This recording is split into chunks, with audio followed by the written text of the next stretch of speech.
The logarithm of a number comprises of two parts. The whole part is the characteristic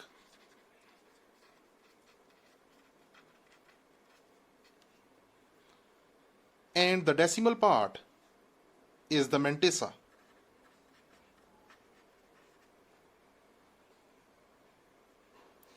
So first of all,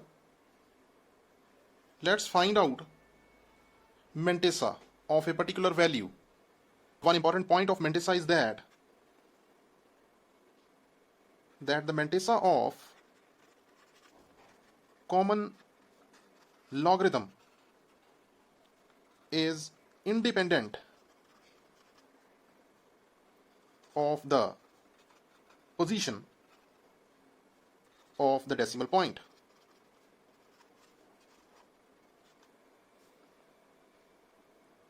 In simple words,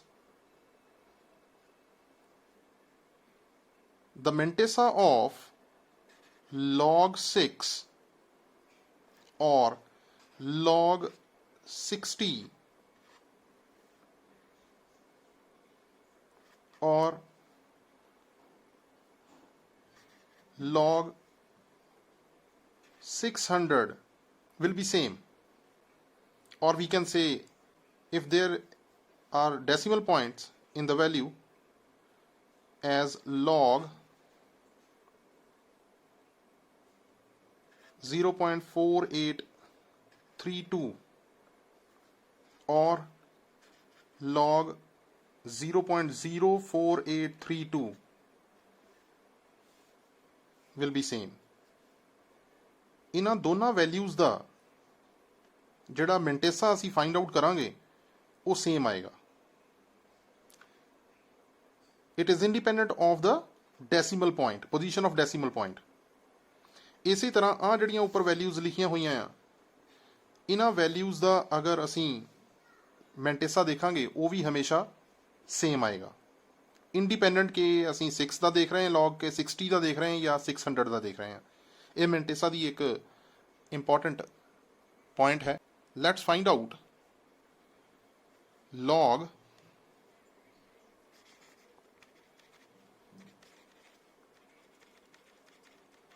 mantissa of log 351.6. एक particular value है कोई भी 351.6. ਇਹਦਾ mantissa ਕਿੱਦਾਂ calculate ਕਰਦੇ ਹਾਂ, ਬਾਅਦ ਦੇ ਵਿੱਚ ਦੇਖਾਂਗੇ ਕਿ ਇਹਦਾ ਕਰੈਕਟਰਿਸਟਿਕ ਕਿੱਦਾਂ ਫਾਈਂਡ ਆਊਟ ਕਰਾਂਗੇ, ਪਰ ਹੁਣ ਅਸੀਂ ਪਹਿਲਾਂ ਫਾਈਂਡ ਆਊਟ ਕਰਦੇ ਹਾਂ mantissa. So to find out the mantissa from the log table, we divide the log table into parts.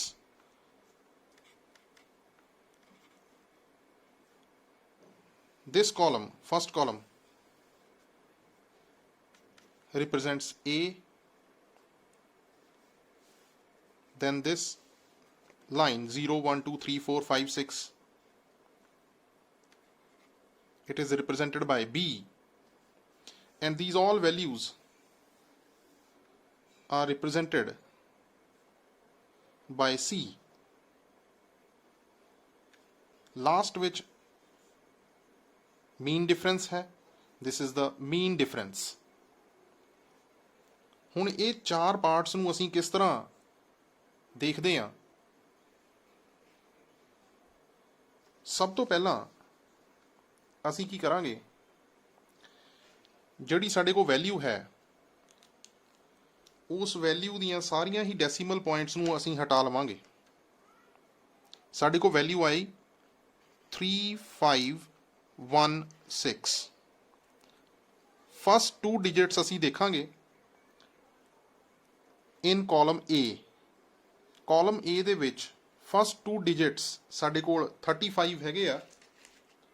ਉਹ 35 ਨੂੰ ਅਸੀਂ ਨੋਟ ਕਰਦੇ ਹਾਂ. This is the 35. Okay, then next digit is 1. ਜਿਹੜਾ third digit ਹੈ ਉਹਨੂੰ ਅਸੀਂ B ਕਾਲਮ ਦੇ ਵਿੱਚੋਂ 1 ਇਹਨੂੰ ਦੇਖਦੇ ਹਾਂ ਤੇ ਇਸ 35 ਨੂੰ ਹੌਰੀਜ਼ੌਂਟਲੀ 1 ਤੱਕ ਲੈ ਕੇ ਚਲਾਂਗੇ। ਸੋ ਇਟ ਵਿਲ ਬੀ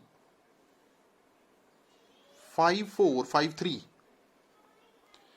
ਇਹਦਾ ਮਤਲਬ ਇਹ ਹੈ ਕਿ ਸਾਡੇ ਕੋਲ ਸੀ ਪਾਰਟ ਦੇ ਵਿੱਚ ਜਿਹੜੀ ਵੈਲਿਊ ਸਾਡੇ ਕੋਲ ਆਈ 35 ਨੂੰ ਅਸੀਂ 1 ਦੇ ਉੱਪਰ ਦੇਖਿਆ ਤੇ ਸਾਡੇ ਕੋਲ ਵੈਲਿਊ ਆਈ 5453। ਇਹ ਵੈਲਿਊ ਨੂੰ ਅਸੀਂ ਨੋਟ ਕਰਦੇ ਹਾਂ। It is 5453।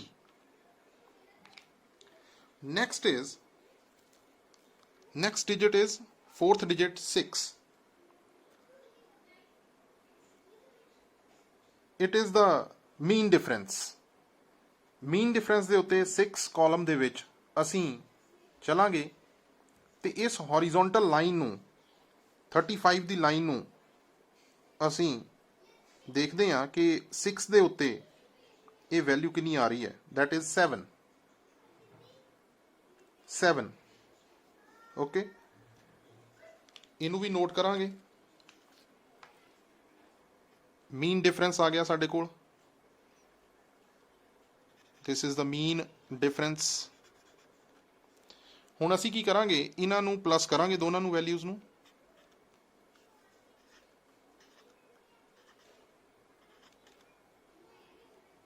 so it is 5460 is the mantissa of this value। so our next topic is how to find out the characteristic how we can find out the characteristic of a particular value। ਅਸੀਂ ਇਹੀ example ਦੇਖਦੇ ਹਾਂ। ਕਰੈਕਟਰਿਸਟਿਕਸ ਜਦੋਂ ਅਸੀਂ find out ਕਰਦੇ ਹਾਂ ਤਾਂ ਉਹ ਦੋ ਤਰੀਕੇ ਦੇ ਨਾਲ ਫਾਈਂਡ ਆਊਟ ਕਰਦੇ ਹਾਂ ਅਸੀਂ। ਇੱਕ ਤਾਂ ਹੁੰਦਾ ਹੈ the characteristic of logarithm of a number greater than 1 is always positive।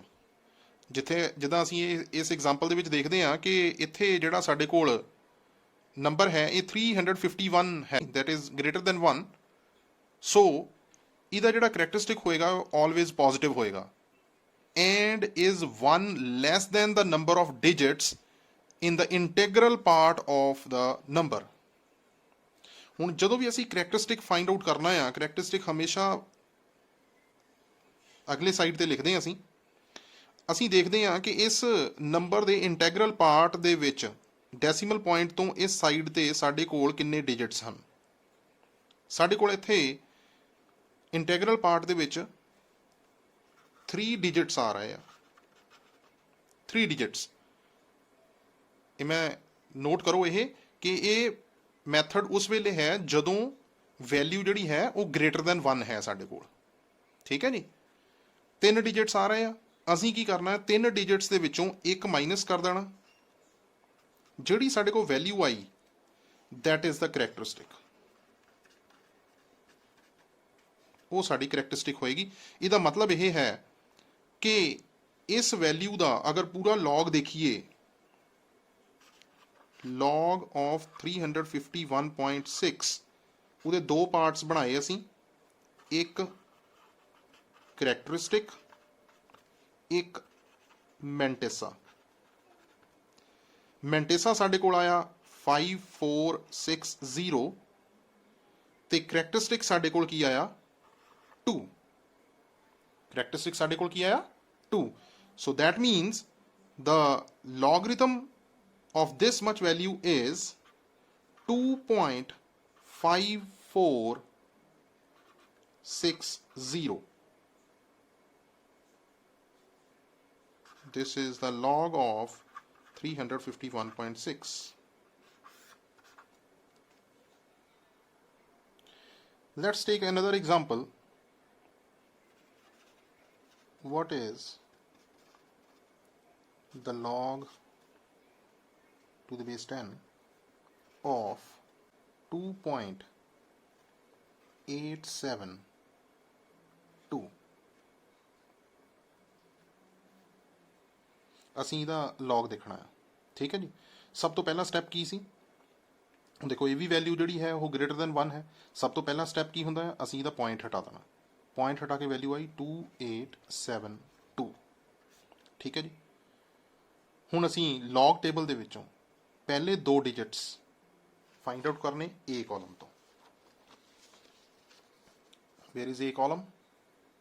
This is the A column. 2 digit ਸਾਡੇ ਕਿਹੜੇ ਆ? 28। 28 ਵੈਲਿਊ ਜਿਹੜੀ ਹੈ ਉਹ ਸਾਡੇ ਕੋਲ ਆ ਗਈ ਆਹ ਵਾਲੀ। ਇਹਨੂੰ ਅਸੀਂ ਹਾਈਲਾਈਟ ਕਰ ਲੈਂਦੇ ਹਾਂ। 28। ਠੀਕ ਹੈ ਜੀ। 28 ਦੇ ਵਿੱਚ ਨੈਕਸਟ ਥਰਡ ਡਿਜਿਟ ਸਾਡੇ ਕੋਲ ਹੈਗਾ ਆ 7। ਅਸੀਂ ਇਸ B ਕਾਲਮ ਦੇ ਵਿੱਚ 7 ਤੇ ਜਾਵਾਂਗੇ। 7 ਤੇ 28 ਦੀ ਹੌਰੀਜ਼ੌਂਟਲ ਲਾਈਨ ਨੂੰ ਅਸੀਂ ਦੇਖਾਂਗੇ ਕਿ ਸਾਡੇ ਕੋਲ ਕੀ ਵੈਲਿਊ ਆ ਰਹੀ ਹੈ। That is 28 the horizontal line 7 ਤੱਕ ਜਦੋਂ ਗਏ ਅਸੀਂ ਤਾਂ ਸਾਡੇ ਕੋਲ ਵੈਲਿਊ ਆਈ 4579। ਸਾਡੇ ਕੋਲ ਵੈਲਿਊ ਆ ਰਹੀ ਹੈ 4579। Okay. Next fourth digit is 2। ਸੋ ਇਸ ਹੌਰੀਜ਼ੌਂਟਲ ਲਾਈਨ ਨੂੰ ਅਸੀਂ ਮੀਨ ਡਿਫਰੈਂਸ 2 ਤੱਕ ਦੇਖਾਂਗੇ। ਮੀਨ ਡਿਫਰੈਂਸ 2 ਸਾਡੇ ਕੋਲ ਵੈਲਿਊ ਹੈ 3। ਅਸੀਂ ਉਸ ਵੈਲਿਊ ਨੂੰ ਵੀ ਲਿਖ ਲੈਂਦੇ ਹਾਂ, ਨੋਟ ਕਰ ਲੈਂਦੇ ਹਾਂ ਤੇ ਐਡ ਕਰਦੇ ਹਾਂ ਇਹਦੇ ਵਿੱਚ।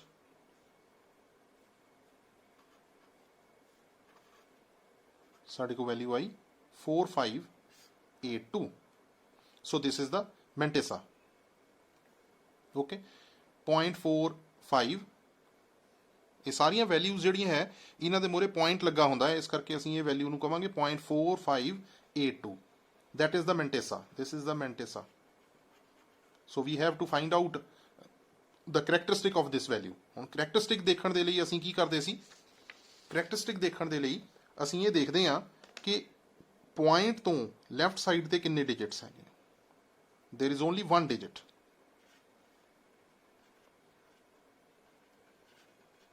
ਔਰ 1 ਵੈਲਿਊ -1 ਕਰਾਂਗੇ। 1 - 1 0 ਆ ਗਿਆ ਸਾਡੇ ਕੋਲ। ਇਹ ਇਸ 0 ਨੂੰ ਅਸੀਂ ਇਹਦੇ ਅੱਗੇ ਲਿਖ ਲਵਾਂਗੇ। ਸੋ ਮੈਂ ਇਹਨੂੰ ਇਸ ਤਰ੍ਹਾਂ ਲਿਖਦਾ ਹਾਂ log 2.872 ਨੂੰ ਅਸੀਂ 2 ਹਿੱਸਿਆਂ 'ਚ ਤੋੜਤਾ। ਕਰੈਕਟਰਿਸਟਿਕ ਸਾਡੇ ਕੋਲ ਆਇਆ 0.4582। So this is the value of log 2.872। Second part ਕਰਦੇ ਹਾਂ ਜਿਹਦੇ ਵਿੱਚ ਕਰੈਕਟਰਿਸਟਿਕ ਜਿਹੜਾ ਹੈ ਉਹ ਅਸੀਂ ਫਾਈਂਡ ਆਊਟ ਕਰਨਾ ਆ the value which is less than 1. The characteristic of the logarithm of a positive number less than 1 is negative and is numerically greater by 1 than the number of zeros between the decimal sign and the first significant number or figure of the number. So if we have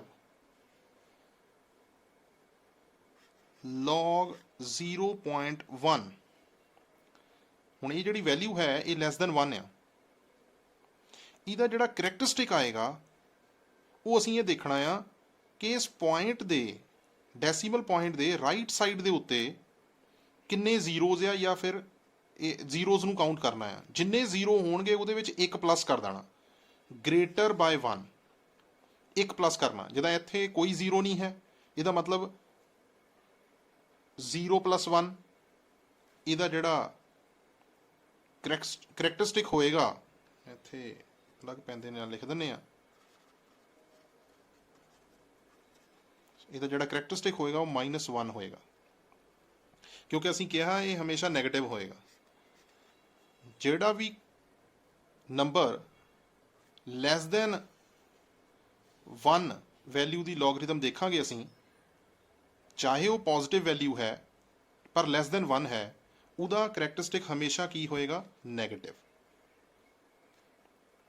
ਤੇ ਹੋਏਗਾ ਕਿੰਨਾ? ਜਿੰਨੇ zeros ਉਸ point ਦੇ right side ਤੇ ਹੋਣਗੇ ਉਹਦੇ ਵਿੱਚ ਇੱਕ ਪਲੱਸ ਕਰ ਦੇਵਾਂਗੇ, ਉਨੇ ਮਾਈਨਸ ਦੇ ਵਿੱਚ ਉਹ ਕਰੈਕਟਰਿਸਟਿਕ ਹੋਏਗਾ। ਇੱਕ ਹੋਰ ਵੈਲਿਊ ਦੇਖਦੇ ਹਾਂ, log 0.025। ਹੁਣ ਇਹਦੇ ਵਿੱਚ ਦੇਖੋ ਇਸ ਪੁਆਇੰਟ ਦੇ ਇੱਕ ਜ਼ੀਰੋ ਹੈ, ਇਹਦਾ ਮਤਲਬ ਇੱਥੇ ਇਹਦਾ ਜਿਹੜਾ ਕਰੈਕਟਰਿਸਟਿਕ ਹੋਏਗਾ ਉਹ -2 ਹੋ ਜਾਏਗਾ। ਇਹ ਨੋਟ ਕਰੋ, ਇੱਥੇ ਸਿਰਫ ਅਸੀਂ ਕਰੈਕਟਰਿਸਟਿਕ ਦੇਖ ਰਹੇ ਹਾਂ, ਮੈਂਟੇਸਾ ਨਹੀਂ ਦੇਖ ਰਹੇ ਹਜੇ। ਮੈਂਟੇਸਾ ਬਾਅਦ ਦੇ ਵਿੱਚ ਦੇਖਣਾ ਹੈ, ਜਾਂ ਫਿਰ ਇਸ ਕਰੈਕਟਰਿਸਟਿਕ ਨੂੰ ਦੇਖਣ ਦਾ ਮੈਂ ਢੰਗ ਦੱਸ ਰਿਹਾ, ਕਿਉਂਕਿ ਕਰੈਕਟਰਿਸਟਿਕ ਨੂੰ ਦੇਖਣ ਲਈ ਦੋ ਮੈਥਡ ਸੀਗੇ। ਇੱਕ ਤਾਂ ਉਹ ਵੈਲਿਊਜ਼ ਜਿਨ੍ਹਾਂ ਦੀ ਗ੍ਰੇਟਰ ਦੈਨ 1 ਹੁੰਦੀਆਂ ਵੈਲਿਊਜ਼, ਉਹ ਅਸੀਂ ਦੋ ਐਗਜ਼ਾਮਪਲਸ ਕਰਕੇ ਹਟੇ ਹਾਂ। ਹੁਣ ਅਸੀਂ ਉਹ ਕਰ ਰਹੇ ਹਾਂ ਜਿਹਦੇ ਵਿੱਚ ਲੈਸ ਦੈਨ 1 ਵੈਲਿਊ ਹੁੰਦੀ ਹੈ। ਇੱਕ ਹੋਰ ਵੈਲਿਊ ਦੀ ਐਗਜ਼ਾਮਪਲ ਦੱਸਦਾ ਹਾਂ। ਮੰਨ ਲਓ ਸਾਡੇ ਕੋਲ ਵੈਲਿਊ ਹੈ log 0.00010। So what is the characteristic of this value? Count the zeros to the right of decimal, 1 2 3 4 4 plus 1 ਕੀਤਾ, -5 ਜਿਹੜੀ ਹੈ ਮਾਈਨਸ ਦੇ ਵਿੱਚ ਸਾਡੇ ਕੋਲ ਇਹ ਜਿਹੜਾ ਹੈ ਕਰੈਕਟਰਿਸਟਿਕ ਹੋਏਗਾ ਇਸ ਵੈਲਿਊ ਦਾ। ਇੱਕ ਐਗਜ਼ਾਮਪਲ ਲੈਂਦੇ ਹਾਂ। Find out the log of 0.001482। ਇਹਦਾ log ਦੇਖਣਾ ਅਸੀਂ। ਇਹਦਾ log ਦੇਖਣ ਲਈ ਮੈਂ ਸਭ ਤੋਂ ਪਹਿਲਾ ਮੈਥਡ ਕੀ ਯੂਜ਼ ਕਰਦੇ ਹਾਂ ਅਸੀਂ? ਸਾਰੇ ਪੁਆਇੰਟਸ ਜਾਂ ਜੋ ਵੀ ਚੀਜ਼ਾਂ ਉਹ ਸਾਰੀਆਂ ਹਟਾ ਦੇਣੀਆਂ, ਤਾਂ ਸਾਡੇ ਕੋਲ ਇੱਕ ਵੈਲਿਊ ਆਏਗੀ ਦੈਟ ਇਜ਼ 1482। ਕਿਉਂਕਿ ਜਦੋਂ ਅਸੀਂ ਪੁਆਇੰਟ ਵੀ ਹਟਾ ਦਿੰਦੇ, ਸਾਰਾ ਕੁਝ ਹਟਾ ਦੇਵਾਂਗੇ, ਆਹ ਜ਼ੀਰੋਜ਼ ਦੀ ਕੋਈ ਵੈਲਿਊ ਨਹੀਂ ਰਹਿ ਜਾਏਗੀ। ਇਸ ਕਰਕੇ ਸਿਰਫ ਸਿਗਨੀਫਿਕੈਂਟ ਫਿਗਰ ਜਿਹੜੇ 1482 ਆ ਜਾਣਗੇ। ਇਸ ਵੈਲਿਊ ਦੇ ਅਕੋਰਡਿੰਗ ਅਸੀਂ ਮੈਂਟੇਸਾ ਫਾਈਂਡ ਆਊਟ ਕਰਨਾ ਹੈ। ਇੱਕ ਹੋਏਗਾ ਕਰੈਕਟਰਿਸਟਿਕ, ਇੱਕ ਹੋਏਗਾ ਮੈਂਟੇਸਾ। ਸੋ ਕਰੈਕਟਰਿਸਟਿਕ ਕਿੰਨਾ ਆਏਗਾ ਪਹਿਲਾਂ ਇਹ ਦੇਖੀਏ। ਪੁਆਇੰਟ ਦੇ ਇਸ ਸਾਈਡ ਤੇ ਦੋ ਜ਼ੀਰੋਜ਼ ਹੈਗੇ ਆ, ਇਹਦਾ ਮਤਲਬ ਦੋ ਜ਼ੀਰੋਜ਼ ਦੇ ਵਿੱਚ ਇੱਕ ਪਲੱਸ ਕੀਤਾ 3 ਹੋ ਗਏ, -3 ਆਏਗਾ ਕਰੈਕਟਰਿਸਟਿਕ। ਇਹਦੇ ਨਾਲ ਪੁਆਇੰਟ ਲੱਗੇਗਾ। ਮੈਂਟੇਸਾ ਫਾਈਂਡ ਆਊਟ ਕਰਦੇ ਹਾਂ। ਮੈਂਟੇਸਾ ਜਿਹੜਾ ਹੈ ਉਹ 14 ਦਾ 82 ਦੇ ਉੱਪਰ ਦੇਖਣਾ ਹੈ। 14 A ਪਾਰਟ ਦੇ ਵਿੱਚ ਹੈ, 8 ਨੂੰ B ਪਾਰਟ 'ਚ ਦੇਖਣਾ ਆ, ਤੇ 2 ਮੀਨ ਡਿਫਰੈਂਸ ਹੈ। ਠੀਕ ਹੈ ਜੀ, ਚਲੋ ਅਸੀਂ ਦੇਖਦੇ ਹਾਂ। 14, ਦਿਸ ਇਜ਼ 14। ਠੀਕ ਹੈ ਜੀ, 14 ਨੂੰ ਅਸੀਂ 8 ਤੇ ਦੇਖਣਾ ਹੈ। 8 ਆ ਦੇਖੋ, ਦਿਸ ਇਜ਼ 8। ਇਹਨੂੰ ਨੀਚੇ ਚੱਲਦੇ ਹਾਂ, 14 ਦੀ ਲਾਈਨ ਤੇ ਕ੍ਰਾਸ ਕਰਦਾ ਜਿੱਥੇ, ਦੈਟ ਵੈਲਿਊ ਇਜ਼ 1703। 1703 ਨੋਟ ਕਰ ਲੈਂਦੇ ਹਾਂ। ਠੀਕ ਹੈ ਜੀ, ਇਹ ਵੈਲਿਊ ਸਾਡੇ ਕੋਲ ਆ ਰਹੀ ਹੈ 1703। ਹੁਣ ਇਸ ਵੈਲਿਊ ਨੂੰ ਅੱਗੇ 4th ਡਿਜਿਟ 2 ਹੈ, ਇਹਨੂੰ ਅੱਗੇ ਜਾ ਕੇ 6 ਆ ਗਿਆ ਸਾਡੇ ਕੋਲ। ਇਸ 2 ਦੇ ਮੀਨ ਡਿਫਰੈਂਸ ਦੇ ਨੀਚੇ 6 ਆ ਰਿਹਾ, ਇਸ ਲਾਈਨ ਦੇ, ਇਸ 14 ਦੇ ਲਾਈਨ ਨੂੰ ਕ੍ਰਾਸ ਕਰ ਰਿਹਾ। ਅਸੀਂ ਇਸ 6 ਨੂੰ ਇਹਦੇ ਵਿੱਚ ਐਡ ਕਰ ਦਿੰਦੇ ਹਾਂ। It becomes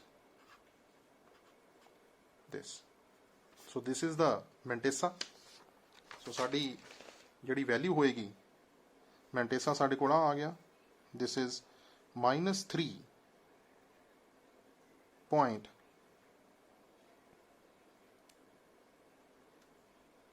this is 0.1709. It will be represented as 3 bar 0.1709. So this is the log of this value 0.001482. 3 bar 0.1709। ਅਗਰ ਇਹਦੀ ਐਕਚੁਅਲ ਵੈਲਿਊ ਦੇਖਣੀ ਹੋਵੇ ਤਾਂ ਕਿਸ ਤਰ੍ਹਾਂ ਦੇਖਦੇ ਹਾਂ ਅਸੀਂ? ਇਹਦੀ ਐਕਚੁਅਲ ਵੈਲਿਊ ਜਿਹੜੀ ਹੈ ਉਹ ਅਸੀਂ ਦੇਖਦੇ ਹਾਂ, -3 ਹੈ ਇਹ ਵਾਲੇ, ਆ ਹੈ positive, this value is positive, ਇਹ ਵੈਲਿਊ ਪੋਜ਼ਿਟਿਵ ਹੈ। ਇਹਦਾ ਮਤਲਬ ਇਹ ਹੈ कि इस वैल्यू का की मतलब है -3 ਦੇ ਵਿੱਚੋਂ ਇੰਨੀ ਵੈਲਿਊ ਅਸੀਂ ਮਾਈਨਸ ਕਰਨੀ ਹੈ। ਅਸੀਂ ਇੱਥੇ ਕਰਕੇ ਦੱਸਦੇ ਹਾਂ ਕਿ ਇਹਦੀ ਅਗਰ ਵੈਲਿਊ ਦੇਖਣੀ ਹੋਵੇ ਤਾਂ ਕਿੱਦਾਂ ਲਿਖਾਂਗੇ। ਇਟ ਵਿਲ ਬੀ ਦਿਸ ਔਰ -3.0000, this will be 0.1709. this is positive, so it will be minus ਕਰਾਂਗੇ ਅਸੀਂ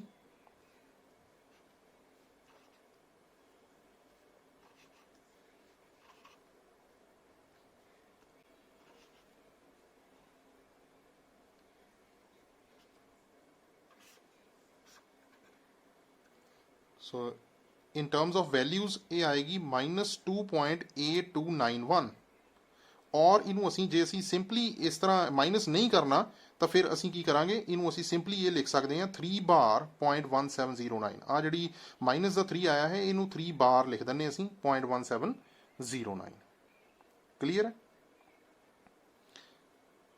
ਅਗਰ ਤੁਸੀਂ ਕੈਲਕੂਲੇਟਰ ਦੇ ਵਿੱਚ ਤੁਹਾਨੂੰ ਆਹ ਵੈਲਿਊ ਜਿਹੜੀ ਹੈ ਉਹ ਨਜ਼ਰ ਆਏਗੀ ਕੈਲਕੂਲੇਟਰ ਦੇ ਵਿੱਚ। ਇਨ ਕੈਲਕੂਲੇਟਰਸ ਤੁਹਾਡੀ ਵੈਲਿਊ ਜਿਹੜੀ ਹੈ ਇਹਦੀ ਆਹ ਵਾਲੀ ਆਏਗੀ, ਠੀਕ ਹੈ ਜੀ। ਇਹ ਅਸੀਂ ਇਨ ਜਾਂ ਫਰੋਮ ਟੇਬਲ ਅਸੀਂ ਫਾਈਂਡ ਆਊਟ ਕੀਤੀ ਹੈ। This is from table, and this is from in calculators. ਅਗਰ ਵੈਲਿਊ ਤੁਸੀਂ ਮੈਚ ਕਰਨੀ ਹੋਵੇ ਤਾਂ ਤੁਹਾਨੂੰ ਤੁਸੀਂ ਕਈ ਵਾਰੀ ਡਾਊਟ ਹੋ ਜਾਂਦਾ ਹੈ ਕਿ ਵੀ ਇਸ ਵੈਲਿਊ, ਇਹ ਤਾਂ ਕੈਲਕੂਲੇਟਰ ਦੇ ਵਿੱਚ ਵੈਲਿਊ ਆ ਰਹੀ ਹੈ ਤਾਂ ਇਸ ਵੈਲਿਊ ਨੂੰ ਇਸ ਫਾਰਮ 'ਚ ਇਦਾਂ ਲਿਖੀਦਾ ਆ, ਕਿਉਂਕਿ ਜਦੋਂ ਅਸੀਂ ਆਹ ਚੀਜ਼ ਲਿਖ ਰਹੇ ਹਾਂ, ਠੀਕ ਹੈ ਜੀ, ਆਹ ਵੈਲਿਊ ਮਾਈਨਸ ਦੀ 3 ਹੈ, ਇਹ ਵੈਲਿਊ ਪੋਜ਼ਿਟਿਵ ਹੈ, ਤੇ ਓਬਵੀਅਸ ਹੈ ਕਿ ਜਦੋਂ ਦੋਨੋਂ ਆਣਗੀਆਂ ਤਾਂ ਇਹ ਮਾਈਨਸ ਹੋ ਜਾਏਗਾ ਤੇ ਓਵਰਆਲ ਵੈਲਿਊ ਜਿਹੜੀ ਹੈ ਉਹ -2.8291 ਆਏਗੀ।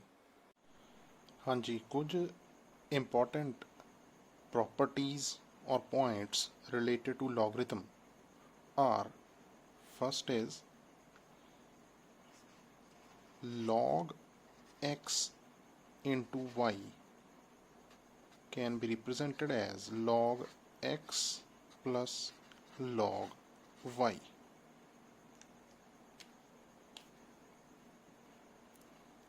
Second, if there is log x upon y, then it will be simplified as log x minus log y. Third property is, if there is log x raised per n, then it can be written as n log x. this raised पर ਜਿਹੜੀ term ਹੈ ਉਹ ਅੱਗੇ ਆ ਜਾਏਗੀ n log x. ਕੁਝ important points ਲੌਗਰਿਥਮ ਦੇ ਨਾਲ ਰਿਲੇਟਡ ਹੈਗੇ ਆ, ਉਹ ਵੀ ਤੁਸੀਂ ਯਾਦ ਰੱਖ ਸਕਦੇ ਆ। log 10 ਜਿਹੜਾ ਹੈ ਉਹ 1 ਦੇ ਬਰਾਬਰ ਹੁੰਦਾ ਹੈ, ਐਂਡ log 1 ਜਿਹੜਾ ਹੈ that is 0 ਹੁੰਦਾ। These are some points which are very helpful for examination point of view and in your numerical calculations. I hope you will like this video. If you like this, then press the bell icon or subscribe button for further updates.